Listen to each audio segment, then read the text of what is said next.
Hey everyone, this is James from Cave Dweller Music. Thanks for joining us again. I have my co-host Brendan with me. Today we are joined by the guys from Versa, a stoner sludge band from Meriden, United States in New Haven. Thanks so much for joining us and welcome to the show. I really appreciate you guys taking the time to come on. Yeah, thanks. Thanks for Yeah, having us. thanks for having us, man. No worries. Yeah, for anyone who doesn't know you guys, do you want to just maybe tell people who you are, what you play, and a little bit about the band? All right. Yeah, I'm Josh. I sing and play guitar. That's it. All right. Yeah, I'm Matt. I play bass. Yeah, and I'm Andres. I play the second guitar. You know, I'd like to say lead, I guess, but Yeah, I you're a do lead. some of the rhythm as well. So Yeah, and Nice. Walt's not here right now. Our drummer couldn't make it tonight. Ah, So- no Okay. worries. fairly simple He's the job, drummer. right? Yeah. Hit things. He's probably playing in another band somewhere else. Yeah, Most drummers do. They all do that. Yeah. still in three bands. Yeah. And yeah, So- we started as a band in 2007. Nice. Lots of different lineups, but me and Josh have been kind of the core over the years. And now we've been with this group of guys with Matt here and with Walt as the drummer for 3 years now coming on. Something like that. Yeah. So we've got a nice momentum going, I would say. And yeah, Yep. looking forward to playing a bunch of shows this summer and on, you know. Nice. Nice. How did Nice. you guys become a band?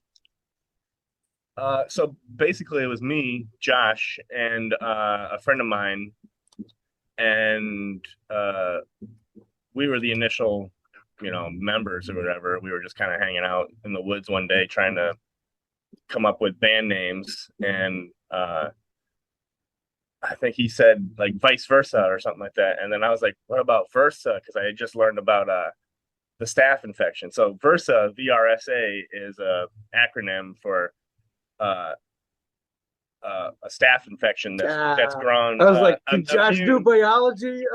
Is he gonna pull out Latin words for us here? Apparently not. It's pretty tough. Okay. Yeah, it's a staph infection that's grown immune to antibiotics. Okay. Can't kill it. Can't kill it. And it'll probably kill you if you get it. And then I was in another band, and we were practicing the same space, and my band fell apart, and I was like, oh shit, like I gotta do something. And I took basically their first, it wasn't even a demo that you guys had. You had like 3 recordings of 3 songs. And I just went home and I added my guitar lines on top of whatever they had, like a bunch of solos, a bunch of rhythm stuff. And I just Nice. back and like I knew Josh a little bit, but not like on a personal level. Yeah. I just knew him as like some local musician, you know. I got the tape and I was like, well, holy shit, I need this guy. Hell yeah. You're in a Awesome. band. So Yeah, that's pretty much the start. Nice. And What were the you rest guys like what influenced you like to start it all off? Well, for me personally, I just kind of was getting sick of just like the typical metal scene, death metal, whatever kind of stuff. And I just kind of, I don't know, at the time I was like feeling like an old man or whatever, getting into stoner rock and stuff like that. And Yeah. then, I don't know. But as we started doing what was coming out naturally, it just kind of progressed to get more and more heavy. Because if you listen to our first album to what we're doing now, it's just kind of gotten more heavy and more of the metal has been coming back out of me, yeah, the Yeah. Old Man Gray you guys mentioned, that's our first album. That's like sounds to me kind of completely different band by now, you know, but It's a little more stoner. Yeah. You guys got real heavy. Phantom of an Era was one of my favorites. I was listening and I was like, dude, this is awesome. Like some good Neurosis vibes. Yeah. Me and Andrews do have a lot of like Neurosis, ISIS kind of inspiration.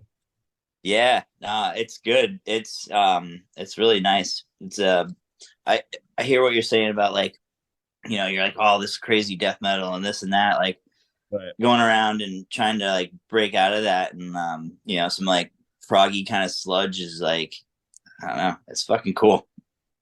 Yeah, and that's not to say that I don't like death metal. I still like death metal. Oh, of course. Right. Just as my own creative, like as my own inner artist, I needed to like break out from just what else I've been seeing out there, kind of, Mm-hmm. Yeah, so the new one, hopefully the new album will be even a more progressed sound for us as a band, like especially with the newer lineup. Every band member that joins gives like a new twist to the sound, and then as the years go by, that's kind of that's probably what's changed us over the years so much is just the injection of new people. Yeah. I was saying to Brendan actually before the podcast that the latest EP you did, the Cult of Machina, is actually my favorite of all your stuff, because I really like the new direction that you guys have gone in with that one, like that new sound that you've worked into. Cool. Yeah, thanks. Yep. Yeah. It's heavy. It's got some atmosphere. Like, it's also like it's like a great mix of like heavy, some technicality, like some great atmosphere. It's like a good blend of the three, so you get some diversity on each track, which is kind of cool. Yeah, right. Yeah, that's what we like too. It kind of like reminded me of Neurosis in that style, in that sense, because they were great at always combining those elements together on all their albums. Yeah, right. Exactly. I think, to me personally, I think for most of the band, also it's dynamics are very important, right? Like quiet, you build up certain parts, then it ebbs and flows kind of like a wave, and then like it explodes with like a big riff or something like that. Like I like that. Like so writing stuff like that, I think that's where the Neurosis thing comes in, because they have like a lot of like slow parts where they just move for like a minute, and then all of a sudden like a boom explosion of sound. Exactly. It's like that post metal stuff influence. It's powerful. Yeah. We were saying on another episode we did with someone about like dissonant death metal, like how the bands that we prefer in that genre. I mean, I love the dissonance, but I like it when a band kind of gives you a breather between those like super oppressive segments, where it's not just constantly hammering you from start to finish, because it makes you appreciate the heaviness when you have like the softer side of it as well. Of course. Yeah, exactly. Yeah, and with the dissonance, what I found composition. He said your magic word, Andres. to Dissonance. me, listen, to me, it was always not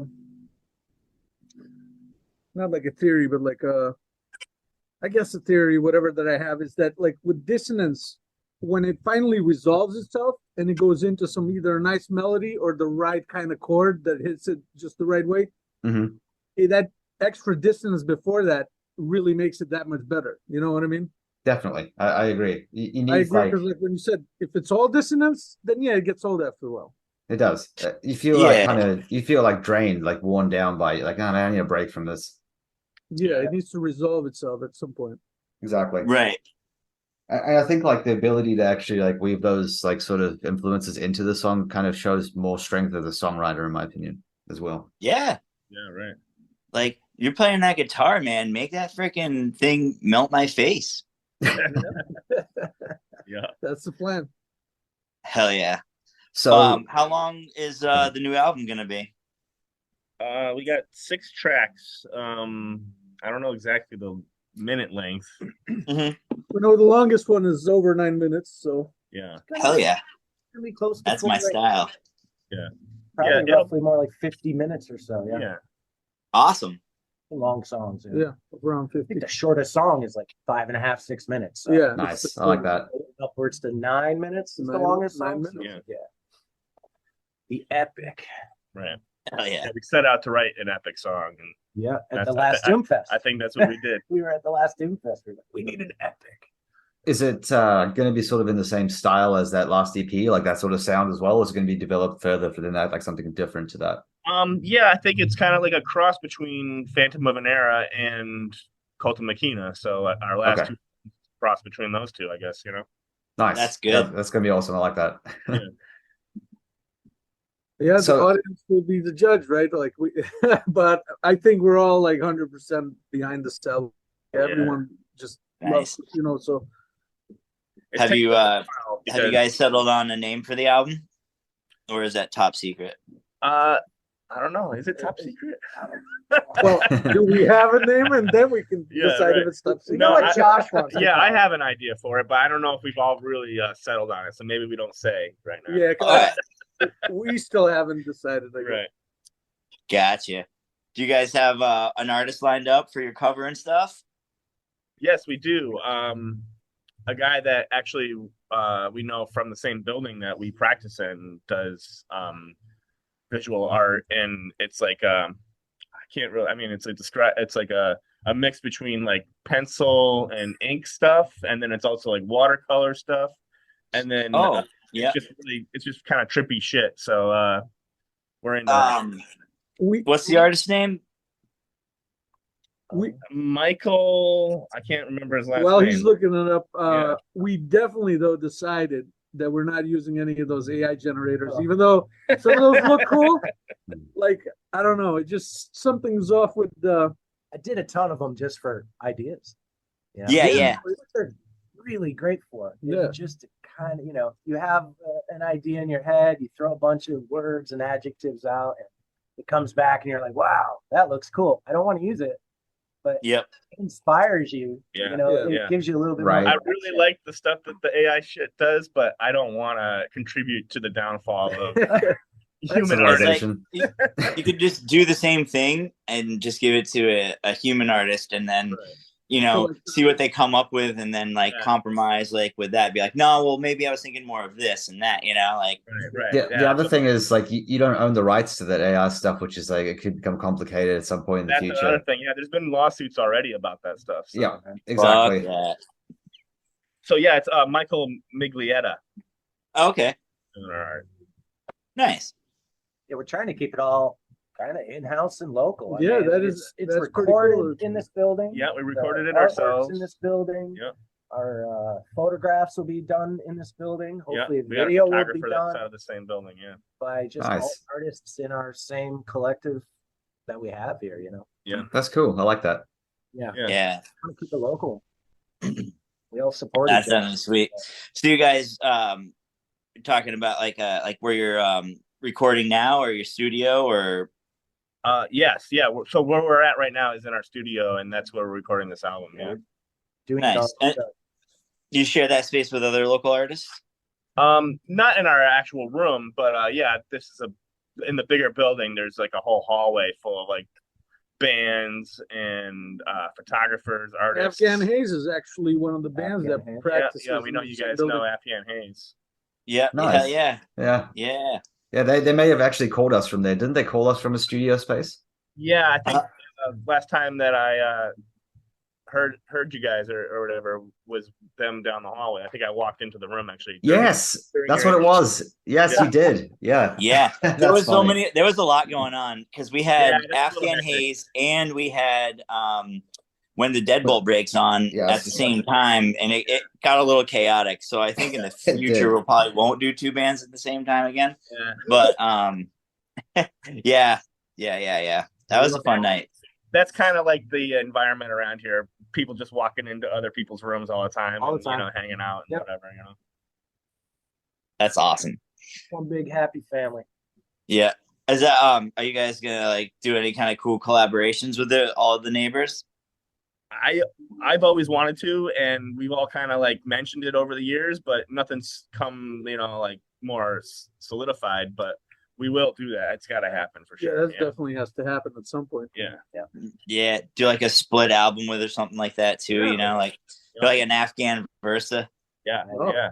Big band. I have talked to John about that recently, so yeah, we definitely should do Nice. Yeah, he's a good dude. In a band, if we combine the two bands, Yeah, 8 just people, the full big band. two Yeah. drum kit. Oh my Yeah. god! Yeah, that would be wild. That would be wild. Because you guys all do too. You're both in the similar style of like writing more like like kind of longer songs and like yeah, that's great. They're definitely in the doomier of the two bands. I would Yeah, say. for sure. Yeah. So I was listening to Old Man Gray before I came on. I mean, I listened to it earlier, but I listened to it again today before the podcast. And I might just be like reaching with this, but did it have like a bunch of grunge influence? I really got like some grunge vibes from that. Yeah, I would say so. Yeah, that was like I was saying, like that was me trying to break out of the metal stuff that I had been doing for so long and just kind of Mhm. go back to my 90s heyday of alternative rock and shit. So, Right. Yeah. yeah, right. It's like it's really interesting to hear like the difference between that and then like the new stuff. It's like you can see the progression between albums, but like it's just such a big progression. Yeah, yeah, no, that's true. It's cool. I mean, it's kind of cool that you guys have such a diverse catalog. Yeah. Yeah, Thanks. I see it as a plus, but Yeah. also, we still have some of those CDs left. So at the shows when people see us now, like I'm kind of Yeah, like, we're I don't hesitant know to if I push want that to. stuff. Yeah. Yeah.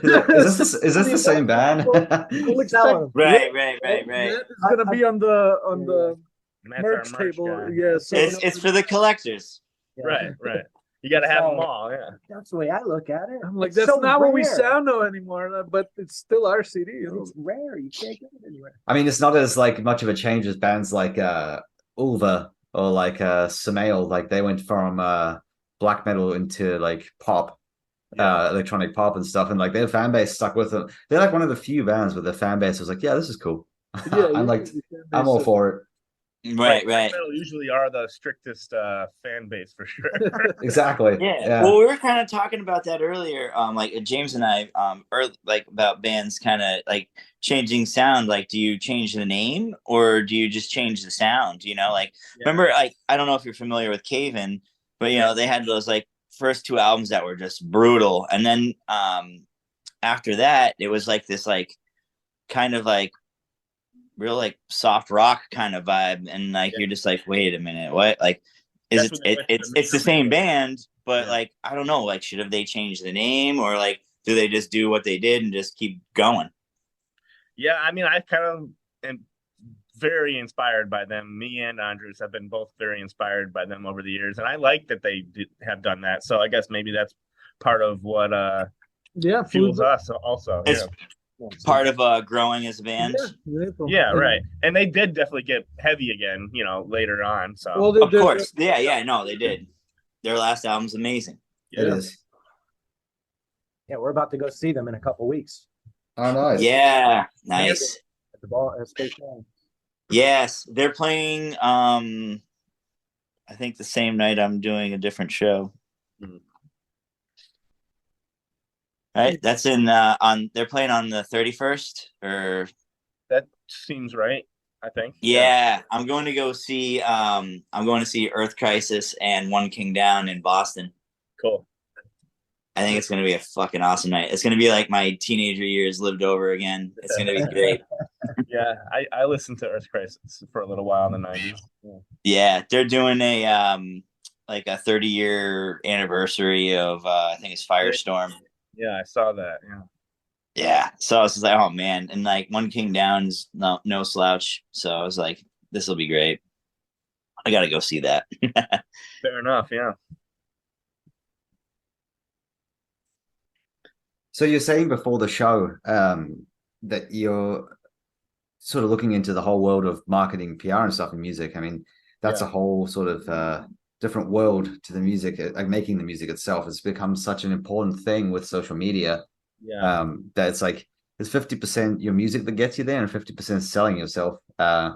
It's like the music is not even, that's just the starting point. Like that's just like the given. You have to have that, and then you have to become a content creator or whatever. Exactly. Yeah. It's like all these bands now, it's like making more TikToks than music. Right. I don't know. It's like it's good and bad. Oh, sorry. Go ahead. I'm sorry, I was speaking over you guys. Can you repeat? I was just going to say it's like a double-edged sword though, because we're in an age where it's like easier than ever in history for bands to get the music out there to people, but then there's just so many people doing it that it's like oversaturated. You have to like find a way to stand out from the crowd. The issue. Yep. Right. It's so easy now. You just put it on the internet. That's such crap. Yeah. That's not it. Yeah. It doesn't work that way. Still got to get out there and grind, man. Exactly. Yeah. There's Well, like I mean, there's like rare cases where someone blows up from like being featured on like a video or in a show or something, but that's like you can't rely on that happening to you. If you wait for that, you're never going to get anywhere. Yeah, and the stuff we do is not totally out there as accessible kind of stuff. Exactly. Exactly. yeah. Well, I know like what you guys were like, we were posting on Instagram, you're like, hey, we got some new stuff coming out, this and that, and it like caught my attention, you know what I mean? And like I don't know if it was like maybe a demographical thing or it's just like maybe you guys haven't posted in a while, and then all of a sudden it's like, hey, let's just pop this into this dude's feed. But like however it works, it's the algorithm is the mystery. Well, right. Well, reaching people it's important to do, and it's sometimes it's odd, right? Like through Instagram or Twitter, whatever it may be, or like posting on Facebook, watch my YouTube video. You got to make sure to sacrifice the chickens before you hit post. So make the blood offering to the algorithm. Exactly. Yep. It makes absolutely no sense. Like I work in social media marketing. That's my job. And it's like, even to me, sometimes I'm like, this makes absolutely no sense. Why? Like this post absolutely blew up and this post was terrible. Like this one should have done great and it was a trash, and this one should have been terrible and it blew up. Like even if you follow all the rules of everything you learn in your career, sometimes it just makes absolutely no sense. Right. Mm-hmm. Sure. I think what I've learned, it's connections. If you interact, or I should say interactions. Yes. If you interact with people, like comments, you will show up more in their feeds, right? Yep, that's exactly it. I could timeline it. I remember liking or commenting on something you guys did with Afghan Haze or posted about Afghan Haze, and that may have been because it seemed like right after that, Brendan showed up, and then we had the conversation about the podcast. So yep, I think it was that's exactly it. It's there's like a couple of factors that influence it. So it's engagement, which is what you're talking about, like actually engaging with other accounts, because every time you engage with someone and they respond, it actually brings them back into your feed network. And then the other thing is, and this sucks that it's become this way, but it actually like does change your how many people see your organic stuff when you advertise regularly. Okay. Mm-hmm. So actually spending like ad spend boosts your visibility, which is bullshit. It is. It's kind of like a pay to play type scenario. It should be just as easy as like, oh, hey, my friend liked this, and then these people also liked it, so it just should be a chain, like But it used to just be the fact that like if you followed a page and you regularly like their posts, they showed up in your feed. It was that simple, but it's not that simple now. And then the other thing is like content type, like variety of content type. Instagram specifically is shifting more and more towards videos. So if you do videos, it like rewards you for that basically, because they're trying to compete with TikTok, which is a shame because no one wanted Instagram to be a video platform. They wanted it to be an image platform. Right. Yeah. It's also a good way to like, communicate with people. Sometimes some people don't have Facebook and they're not using Messenger, or they don't have Twitter, or they, so it's like, it's also, it's a good way to stay connected in ways, even though it's a pain in the ass, you got to open up an app and talk to people, but like, if that's what you got to do, then that's what you got to do. Oh, but I wouldn't be friends if it wasn't for that. I know. And not only that, but like, it takes, not for nothing, it takes people that want to, do that, like let's engage and talk and do stuff. Like, let's chat up your band about posts that you made, like you want to be in the community. You got to be part of it too, Yep. I mean, we might not be here right now without Instagram. Yeah. Right. Exactly. What connected us. So. Right. Or just in general, right. Social media. And, I know I'm the one who like, I'm not good at it. I'm the least good at it out of all the people who are, in this conversation. But it also did make it seem like, going from 2007 when the band started, when it was like, I don't know, how would you even go about like letting people know that you have a show, before social media was like, You got to tell people. You got to put out flyers everywhere. You got social media did help a lot with that. So street teams Creating, street teams. Yeah, I remember putting out flyers for bands and doing zines and like. Signs, yeah. We forget, but that's how it was back then. It's not. Social media did help with that. I feel like a lot because the reach is further. Yes. Yeah. And less work. We had MySpace. More reach, less work. I like that. Right. Relatively less work. That's awesome. So, you guys mentioned some tour dates. Yeah. What you got coming up? I'll get the board. We have a master list. But so our first thing that we got going on anyways this year is a more of a local show, playing with some Nuri in Hamden at the Cellar. Some Nuri is a really cool band that I discovered not too long ago. They played at another place here in Connecticut, Cherry Street Station. Yeah, I love that spot.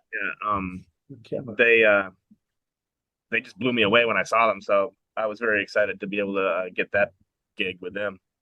Nice. How did that pop up? Did you reach out to them or? The promoter of the venue reached out to me and just asked what our plans were and gave me a few dates and mentioned that Sam Nuri might be, on one of those dates. And I said, well, hey, if you get them, we'll definitely be interested in doing it. So, because, we've been trying to like lay low and just record and get the album done first, Right. So yeah, and then so after that, we got the Doom Fest in the end of June. Hell yeah! And then can't wait. We just got a whole like July is going to be really busy for us. We just got a whole bunch of stuff we're doing in July, and then into August, and we got a show already booked for the end of September. So like we're just kind of like getting it all in there, And we're Hell yeah! Nice. Spacing out the local stuff though this year.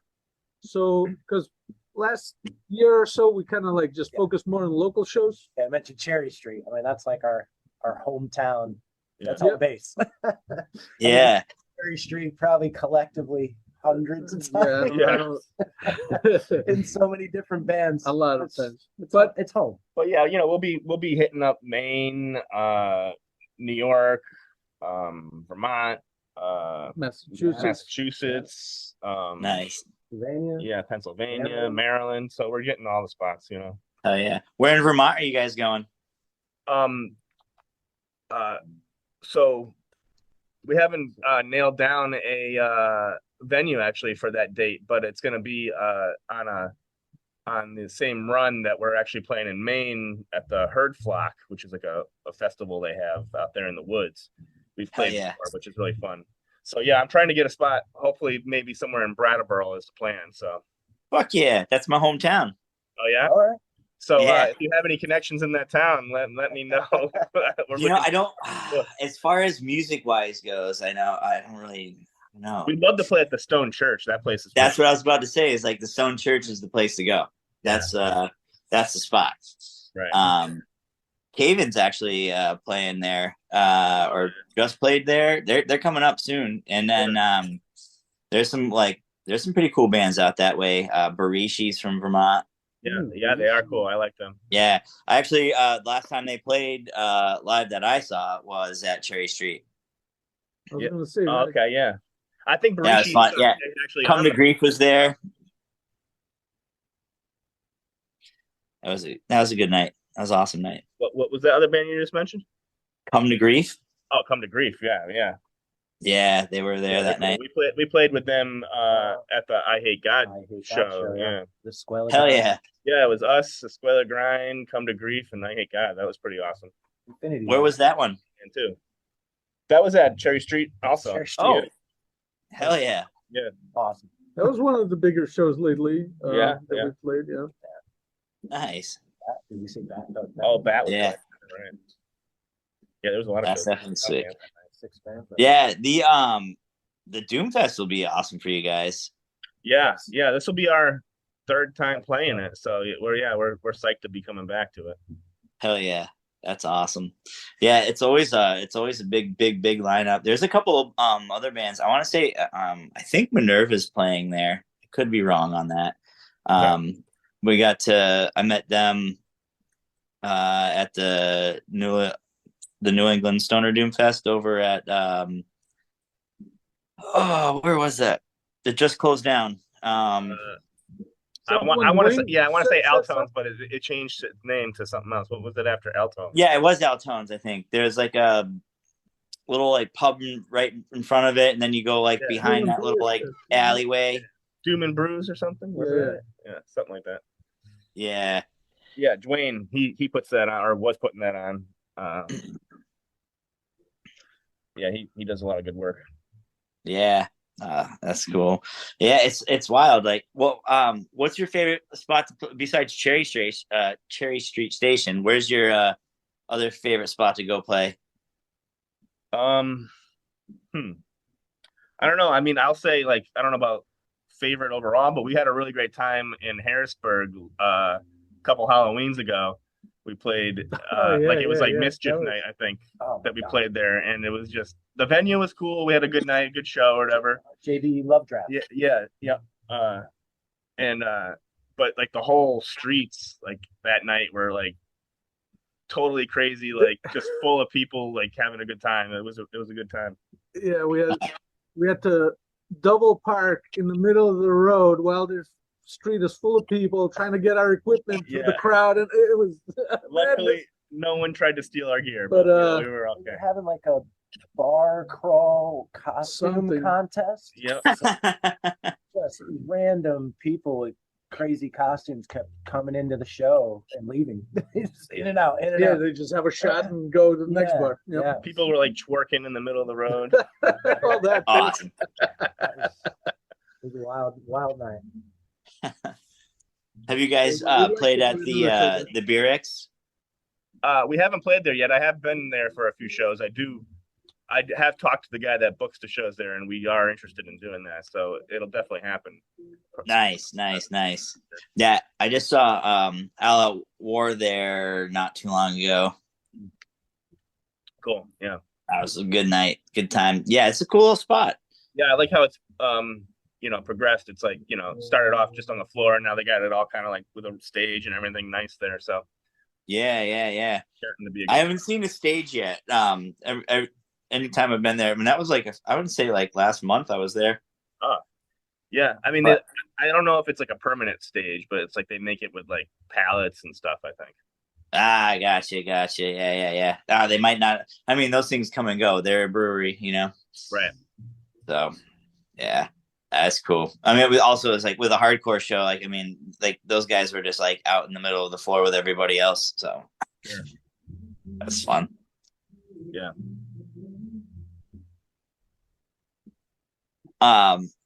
But besides like Beerix and stuff, speaking of beer, you guys, what's your favorite breweries around town?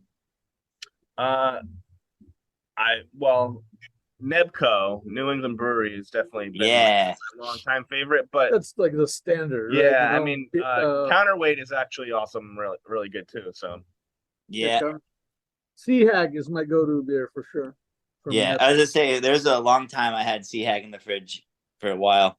Yeah, I like Supernaut. That's my favorite one from them. Yeah, Supernaut's good. I like they did this one. I don't know if they still do. I haven't been there in a while. But it was called Spin Cycle, and I think they change it up every once in a while, right? Yeah, so they use the same base malt, I believe, and then they switch up all the like the hops and that nature of the stuff. So yeah, it's good. It's cool.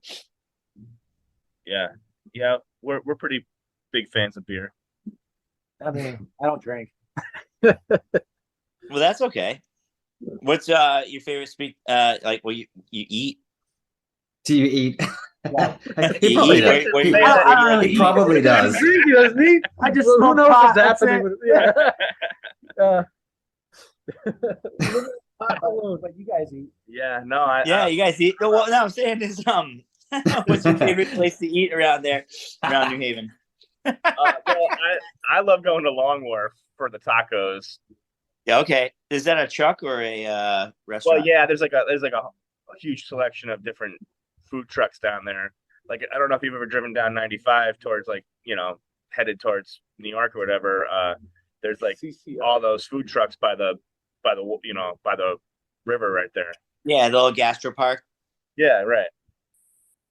Yeah, it's awesome. I haven't been by that way. There's one near me. I want to say it's in West Hartford. That's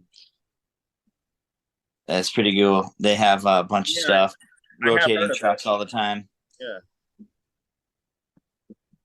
And we got to shout out our staple here in Meriden.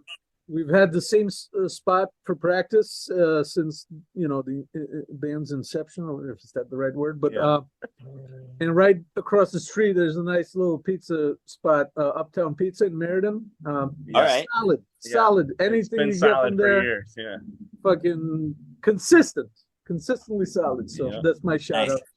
Are they doing like that New Haven style pizza, or are they like? Not really. No, it's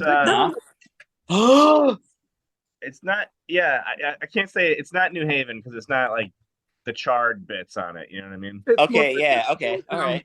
Connecticut pizza, but Yeah, it's good though. Yeah. Hell yeah. No, that's great. I mean, I know, everybody talks about like, the big, like, Pepe's and all that, like a pizza and all that. But there's a bunch of other spots that do it just as good, and they don't have all the I don't know what they're underrated. And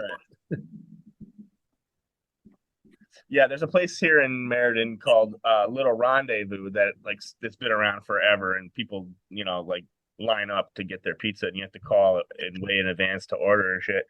But in my mind, this place, Uptown Pizza, nails it just as good as they do, and people don't really know it as well. Plus, it's across the street. That helps. Yeah. And so, Josh, what's that burger? I always forget the steam burger. There's like a steam burger place in there. Ted's Steam Cheeseburgers are down there. Ted's, yeah.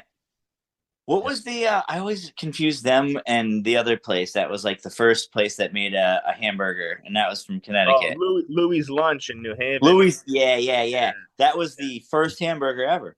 That's what they claim. Yep. Ever. Oh. So we got them to thank. Louis Lunch, right? That's it. Yep. Yeah, it's an interesting burger too, because it's like you can't really. They like have like no ketchup signs up there, and like you have to just get it like simple with cheese on toast. It's not like bread. Not like a bun. It's just toast. Yeah. But it's a high quality beef because like that's all you're pretty much tasting is the beef, and right. It tastes great. It's pretty good. Yeah, it's like kind of like a patty melt without being a patty melt. Yeah, you're right. Yeah. That's good. Good shit. I know. Everyone's got to eat, right? Yeah, if you don't drink beer, then you at have least to eat. Yeah. Herbal diet.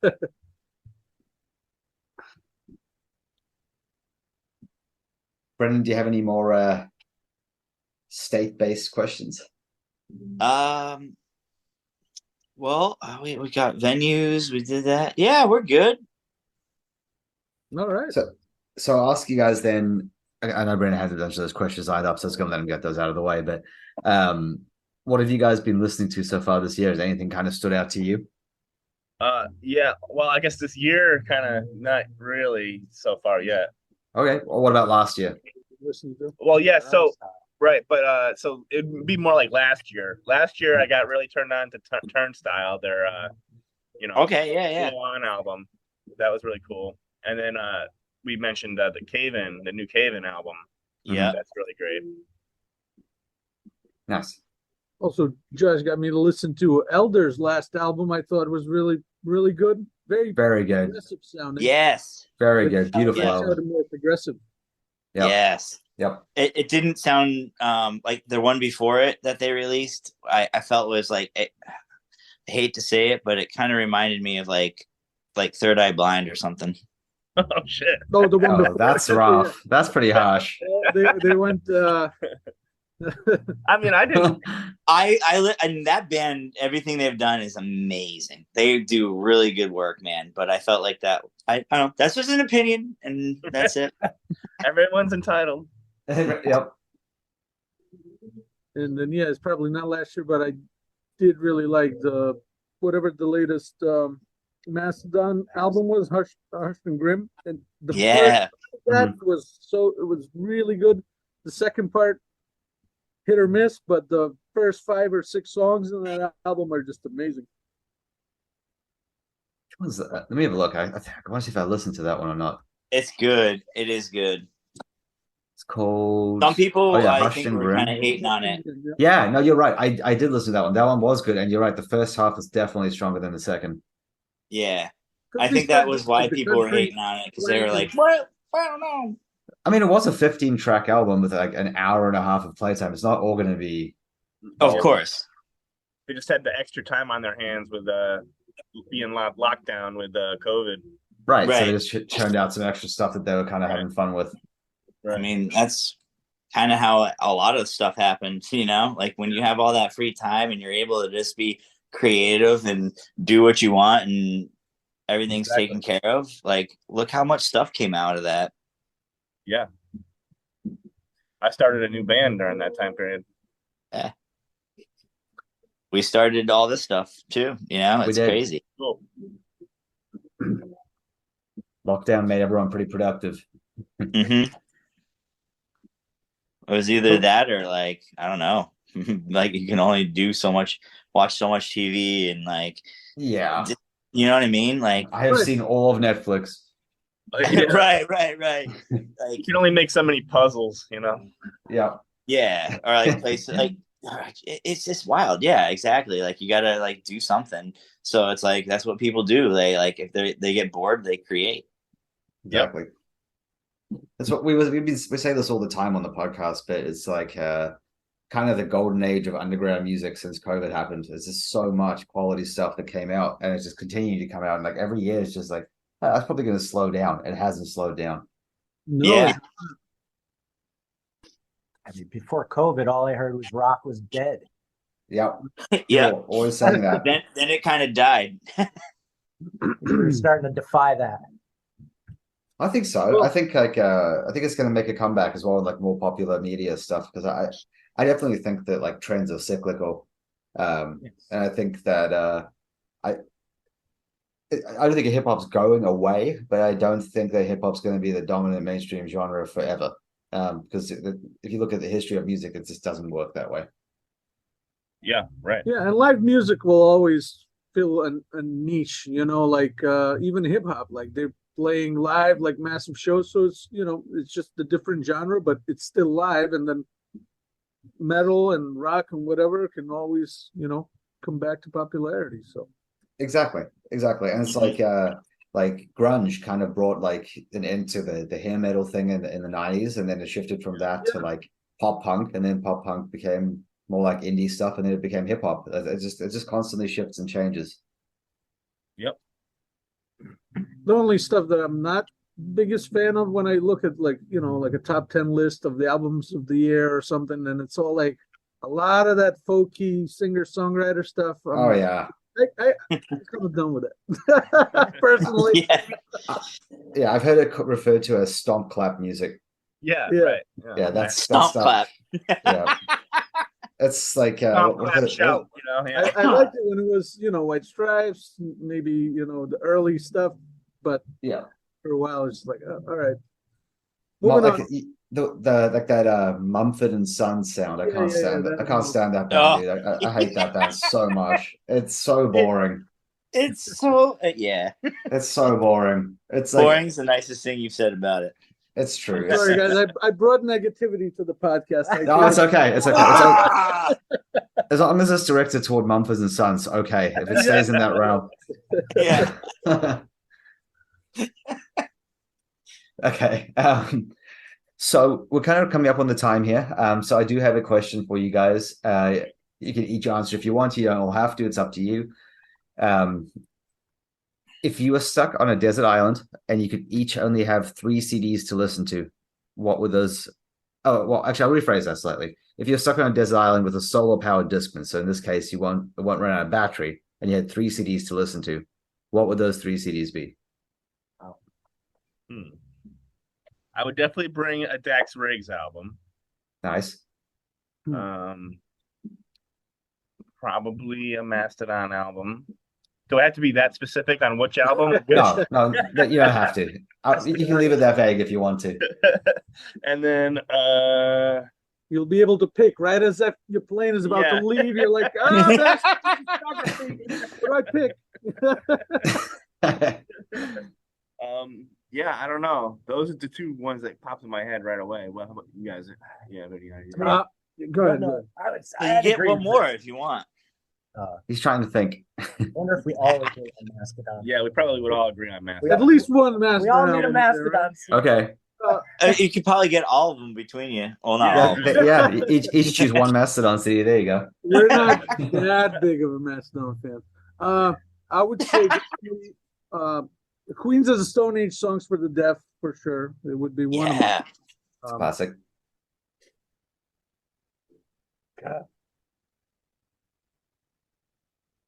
Yeah, no, I don't know. That's it. That's Maybe the album. Siamese Dream. Maybe I would take. Yeah, there you go. Nice. Right. Good Yeah, album. I didn't chime in much when we were talking about music earlier because I listen to more hip hop and rap, Okay. dance, and EDM and stuff like that. I mean, I come Nice. metal my whole life, and I've just delved into that. For No, the past no couple of Metallica years. albums there anywhere. No? Well, what I was gonna say was, yeah, Mastodon, and then probably in that hip hop type genre, Audrey Nuna is my favorite artist, Okay, which Okay. probably nobody knows. I don't. And then thirdly, I'd probably take everything Cliff Burton ever played because Nice. he made me want to play bass back in the 80s. So That's awesome. Nice Metallica stuff. yeah, Also, just to clarify from my comments before, I wasn't like shitting on hip hop. I'm just talking about like music I didn't trends. feel that way at all. Yeah, Cool. we listen Okay, to good. a lot I of weird listen stuff, to- man. But yeah, we listen to a lot of like Ben and I both listen to like a lot of different stuff. So we're not those like I love, metal or die guys. Guys, we already Like a lot agreed. of, like- Mumford and Sons. That's Yes. the hate band, right? So- Exactly. That's where Right. all the hate is directed towards. Yeah. And that I love, song, that song "Dance Monkey." That is like my least favorite song in the history of Actually, I like music. that song. Oh my Really, I can't do it, dude. I can't do her voice. It just grates on me. That's what kind of I was surprised about. Maybe it's because I was surprised by it. And that's why I like it. If something throws me for a second, I usually develop a liking for it eventually. You know. Interesting. Okay. You know, I kind of hear that. Sometimes you're like, why is that so weird and odd? Like, but it's not terrible, right? So then you're like, well, I'll give it another try. And then you're like, Yeah. Actually, when I don't like something, I have to listen to it again because I feel like it's probably good. That's why I don't like it. Yeah. It's challenging. Yeah. I only listen to trash. right.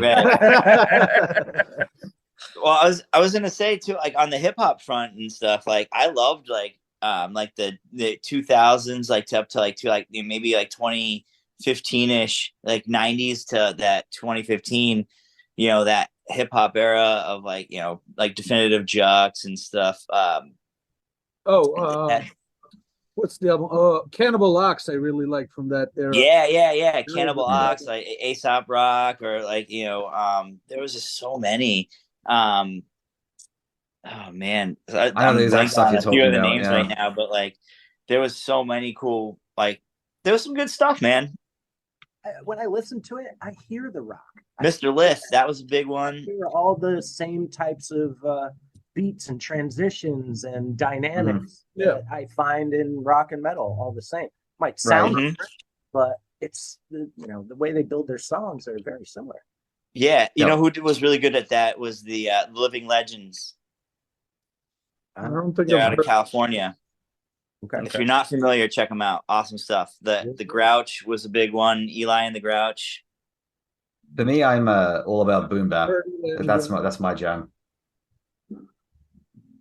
I went to Rock the Bells, and Eli and Grouch, I think, were one of the opening acts there. So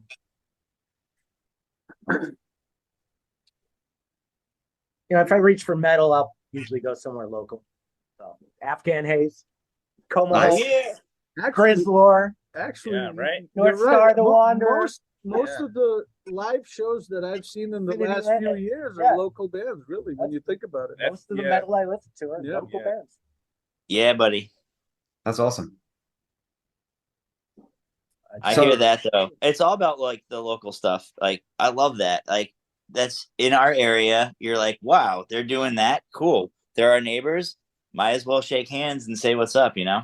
Exactly. And I do similar to what you were saying. I go, I take pictures, I shoot videos, Mhm. that stuff helps. More social media. Yeah, man. I'm always not wishing for me in the crowd while we play. Yeah, I can't do and both there are jobs. sometimes there are people Sometimes who there do is. take photos. right.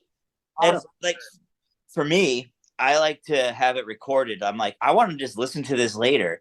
And I'd rather not get like a 30-second clip. I'd rather like catch a whole song or half a set, you know? And like, so I'll Instagram live it because I found that like it stores it all up in the cloud and doesn't eat up all my phone storage. So I'll do that. And then I'm like half those Instagram posts of bands, like that's for me. I don't give a shit if you like it or not. Like I want to listen to it later. I'm the opposite because like I take the photo. I don't take photos. I just take videos, but I do like 40 segments of like the best songs, and then I post it because I want like people on my friends list to see the band and be like, oh, that's actually pretty cool. I'll check them out type thing. So I think it's a good way to like kind of like showcase bands that deserve support. Yeah, of course.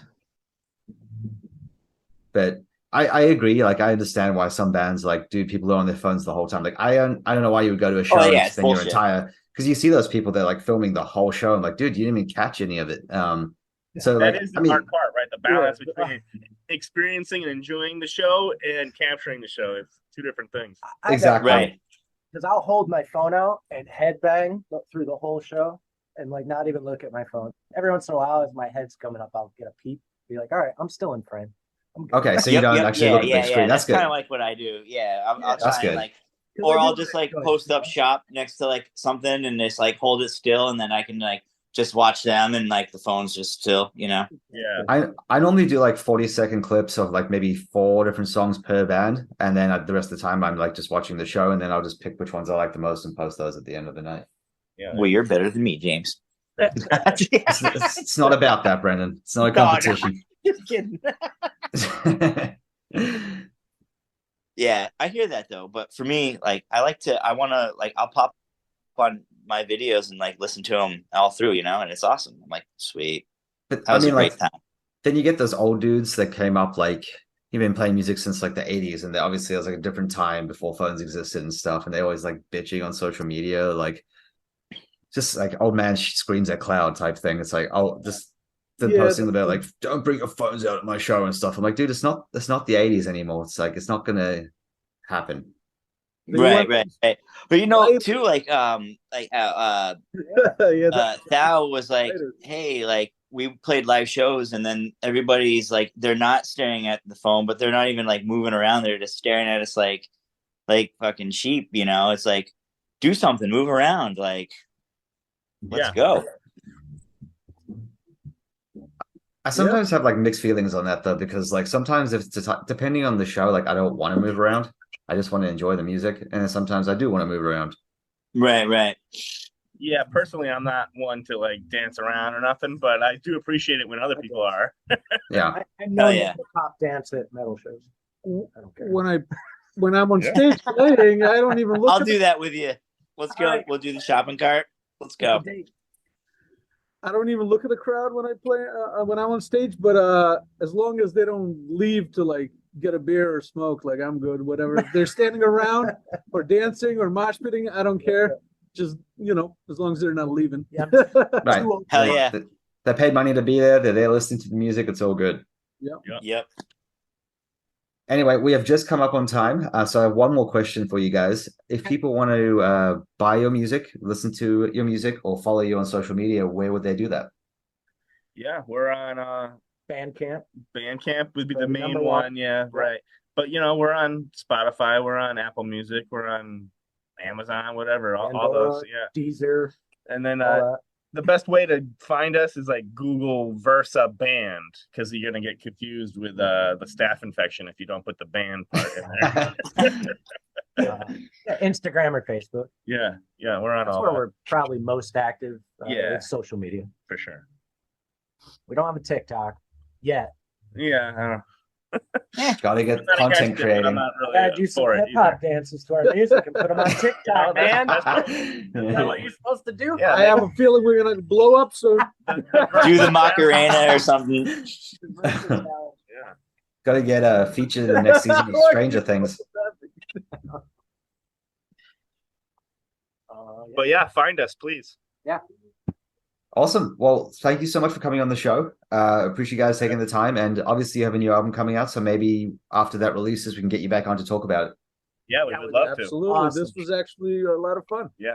It's great. Thank Yeah. you so much. Thanks. Anytime. Oh, And yeah. everyone at home listening, thank you so much for tuning in and coming back next week for another guest.